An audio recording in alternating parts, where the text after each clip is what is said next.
பெயர் டயான் டவுன்ஸ். பிறந்த நாள் 7 ஆகஸ்ட் 1955. தேசியம் அமெரிக்கன். பிரபலம் தொடர் கொலையாளி. வயது 64. வேறு பெயர்கள் Elizabeth Diane Frederickson Downs. Elizabeth Diane Frederickson. பிறந்த நாடு அமெரிக்கா. பிறந்த இடம் பீனிக்ஸ், அரிசோனா, அமெரிக்கா. கணவர் ஸ்டீவ் டவுன்ஸ். தந்தை வெஸ் ஃப்ரெடரிக்சன். தாய் வில்லடன் ஃப்ரெடரிக்சன். குழந்தைகள் Cheryl Lynn Downs, Christie Ann Hughey, Jennifer Rebecca Babcock, Stephen Daniel Hughey. இது ஒருவருடைய சாதாரண புரொஃபைல் மட்டுமல்ல, மர்மமான இவரது வாழ்க்கையின் பின்னணியில் யாரும் நினைத்து பார்த்திடாத கொடூர குற்றவாளியின் புரொஃபைல். என்ன நடந்தது? இவர் செய்த குற்றம் என்ன? இவரால் கொலை செய்யப்பட்டது யார்? கண்டுபிடித்தது எப்படி? Welcome to Info world.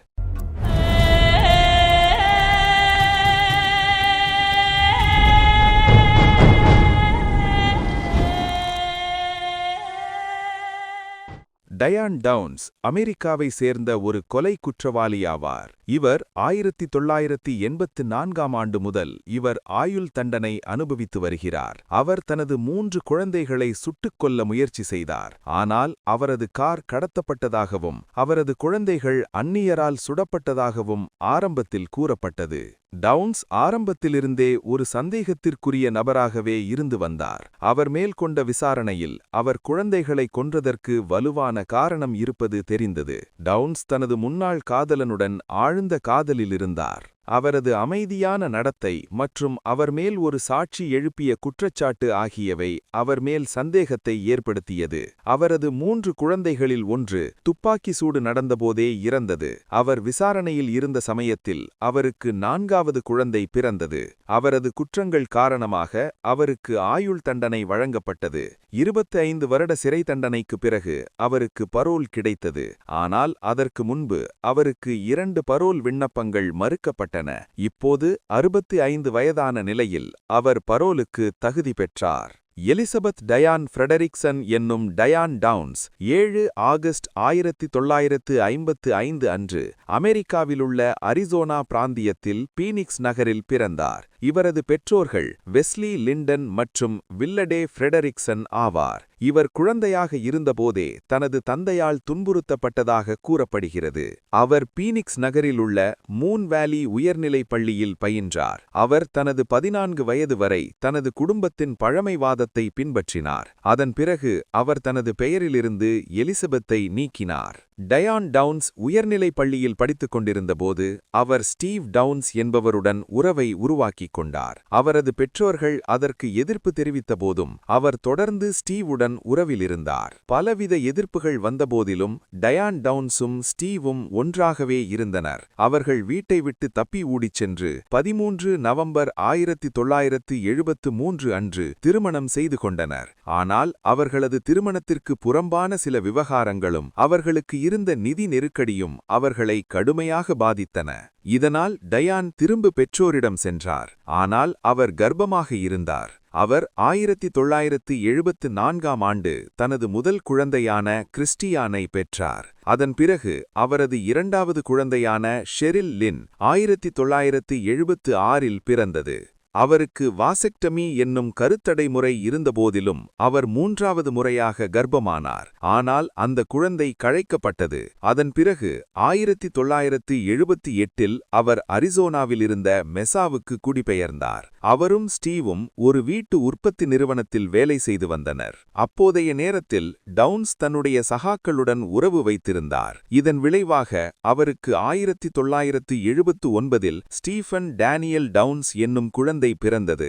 ஆனால் அது தனது குழந்தை இல்லை என ஸ்டீவ் அறிந்திருந்தார். இருந்தாலும் அந்த குழந்தையை அவர் ஏற்றுக்கொண்டார். 1980இல் இவர்கள் இருவருக்கும் விவாகரத்து ஆனது. ஆனால் அப்போதும் டவுன்ஸ் ஸ்டீவை சமரசம் செய்ய முயன்றார். ஸ்டீவ் பிரிந்த பிறகு டவுன்ஸ் வருமானத்திற்கு வழியில்லாமல் இருந்தார். இதனால் அவர் வாடகை தாயாகலாம் என முடிவு செய்தார். ஆனால் அதற்காக நடந்த 2 மனநிலை சோதனைகளில் அவர் தோல்வியடைந்தார். சோதனை அறிக்கைகள் அவர் புத்திசாலி ஆனால் மனநிலம் பாதிக்கப்பட்டவர் என தெரிவித்தன. அந்த வேலை கிடைக்காததால் 1981ஆம் ஆண்டு அவர் அமெரிக்க அஞ்சல் அலுவலகத்தில் பணிபுரிய துவங்கினார். அவரது குழந்தைகள் அவர் வீட்டிலும் ஸ்டீவ் வீட்டிலும் சுழற்சி முறையில் மாறி மாறி தங்கி வந்தனர். அந்த குழந்தைகள் டவுன்ஸுடன் தங்கியபோது அவர்கள் சரியாக பார்க்கப்படவில்லை என டவுன்ஸின் அண்டை வீட்டுக்காரர்கள் புகார் அளித்தனர். அந்த ஆண்டின் இறுதியில் டவுன்ஸ் கடைசியாக வாடகைத்தாய் வேலையை பெற்றார். அவர் 8 மே 1982ஆம் ஆண்டு வாடகைத்தாயாக ஒரு குழந்தையை பெற்றார். அதன் பிறகு விரைவில் அவர் ஒரு வாடகைத்தாய் மருத்துவமனையை துவங்க முயற்சி செய்தார். ஆனால் அவரது முயற்சி தோல்வி அடைந்தது. அவர் வேலை பார்க்கும் அலுவலகத்தில் ராபர்ட் அல்லது நிக்கர்பாக்கர் என்னும் திருமணமான சக ஊழியருடன் அவர் நெருக்கமான உறவில் இருந்தார். ஆனால் ராபர்ட்டை அவரது மனைவியை விட்டு வெளியேறி வருமாறு டவுன்ஸ் தொடர்ந்து தொந்தரவு செய்தார். இதனால் ராபர்ட் டவுன்ஸுடன் தனது உறவை முறிவு கொண்டார். அதன் பிறகு டவுன்ஸ் மீண்டும் ஓரிகானுக்குச் சென்றார். அவரால் ராபர்ட்டின் முறிவை கடந்து செல்ல முடியவில்லை. அதன் காரணமாக அவர் வெறி கொண்டார். 1983ஆம் ஆண்டு மே மாதம் ஒரு நள்ளிரவில் டயான் டவுன்ஸ் ஓரிகானில் உள்ள ஒரு மருத்துவமனையின் அவசர சிகிச்சை பிரிவிற்கு காரில் வந்து நின்று உதவி தேவை என கூச்சலிட்டார். மருத்துவமனை ஊழியர்கள் காரை நோக்கி விரைந்தனர். காரில் அவரது 3 சிறிய குழந்தைகளான 8 வயது கிறிஸ்டி, 7 வயது செரில் மற்றும் 3 வயது டேனி ஆகியோர் சுடப்பட்டு இரத்த வெள்ளத்தில் இருந்தனர். அந்த பதட்டமான சூழ்நிலையில் மருத்துவமனை ஊழியர்கள் செரில் ஏற்கனவே இறந்துவிட்டதையும் கிறிஸ்டி மற்றும் டேனி உயிருக்கு போராடிக் கொண்டிருப்பதையும் விரைவாக உறுதி செய்தனர். டவுன்ஸும் இடது முன்கையில் சுடப்பட்டிருந்தார். இருப்பினும் அவரது காயம் உயிருக்கு ஆபத்தானதல்ல. காவல்துறையினர் சம்பவ இடத்திற்கு வந்தனர். டவுன்ஸிடம் விசாரணை மேற்கொள்ளப்பட்டது.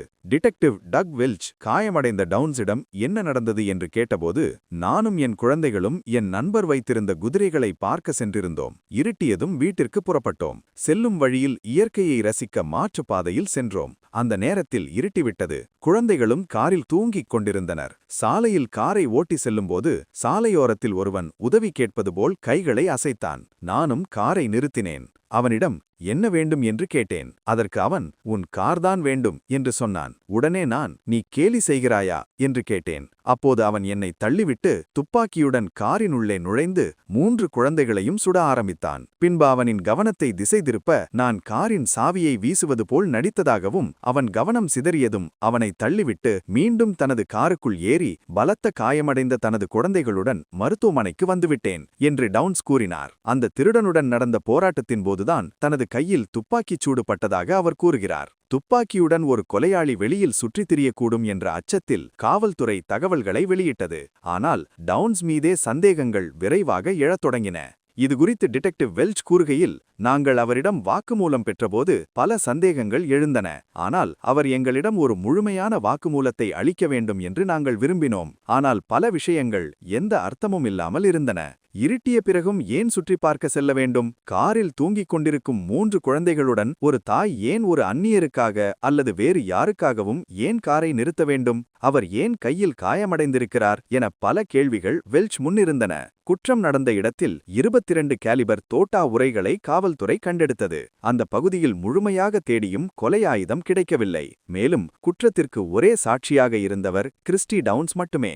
அவர் மீதும் காவல்துறைக்கு பலத்த சந்தேகம் இருந்தது. விசாரணையில் சந்தேகத்திற்கிடமாக டவுன்ஸ் கேலிபர் கைத்துப்பாக்கி ஒன்றை மறைத்து வைத்திருந்தார். இந்த விஷயம் ஸ்டீவ் மற்றும் நிக் இருவருக்கும் மட்டுமே தெரிந்த விஷயமாகும். டவுன்ஸின் டயரியை படித்தபோது அவருக்கு தனது குழந்தைகளை கொல்லும் நோக்கம் இருந்தது என்பது போலீசாருக்கு வெளிப்படையாக தெரிந்தது. அவர் நிக்குடன் வாழ்வதற்காக அந்த குழந்தைகளை அகற்ற விரும்பினார். ஒரு சாட்சியின் அறிக்கைப்படி டவுன்ஸ் அன்றைய நேரம் தனது காரை மெதுவாக ஓட்டிச் சென்றார் என கூறினார். ஆனால் அவரது கார் அந்நியர் கடத்தப்பட்டதாகவும் குழந்தைகள் அந்நியலால் சுடப்பட்டதாகவும் ஆரம்பத்தில் கூறப்பட்டது.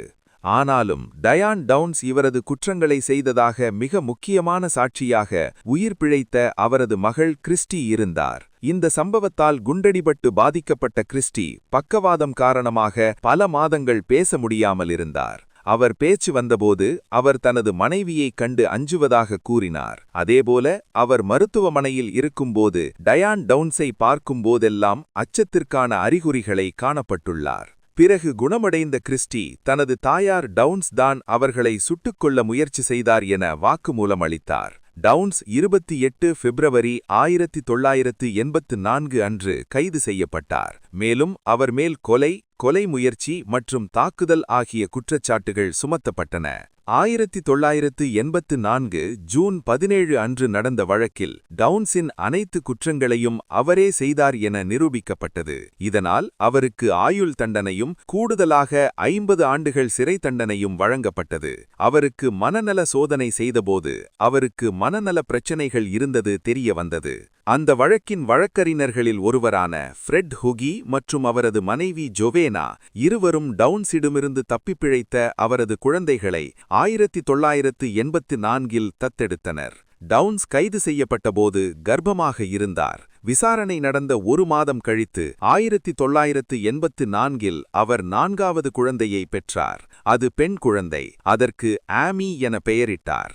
ஆமி ஆரம்பத்தில் ஓரிகான் மாநிலத்தின் காவலில் இருந்தார். பிறகு அவர் தத்தெடுக்கப்பட்டார். அவரது பெயர் ரெபேக்கா பாபாக் என்று பெயர் மாற்றம் செய்யப்பட்டது.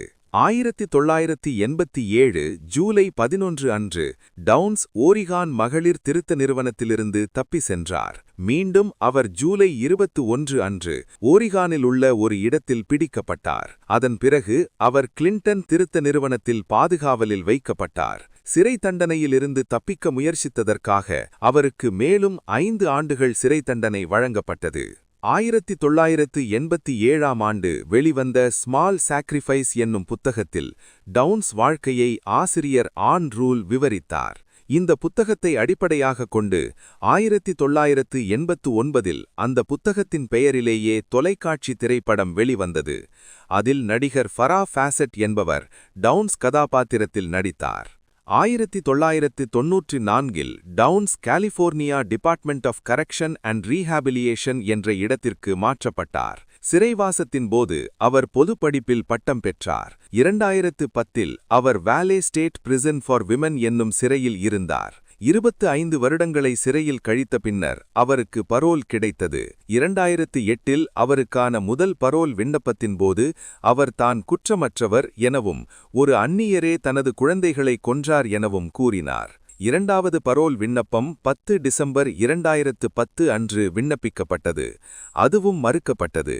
அடுத்து 2020 விண்ணப்பித்த பரோல் விண்ணப்பத்திற்கு அவர் தகுதி பெற்றார். அவரது 4வது குழந்தையான பெக்கி 22 அக்டோபர் 2010 அன்று தி ஓப்ரா வின்ஃப்ரீ ஷோ என்னும் நிகழ்ச்சியில் தோன்றினார்.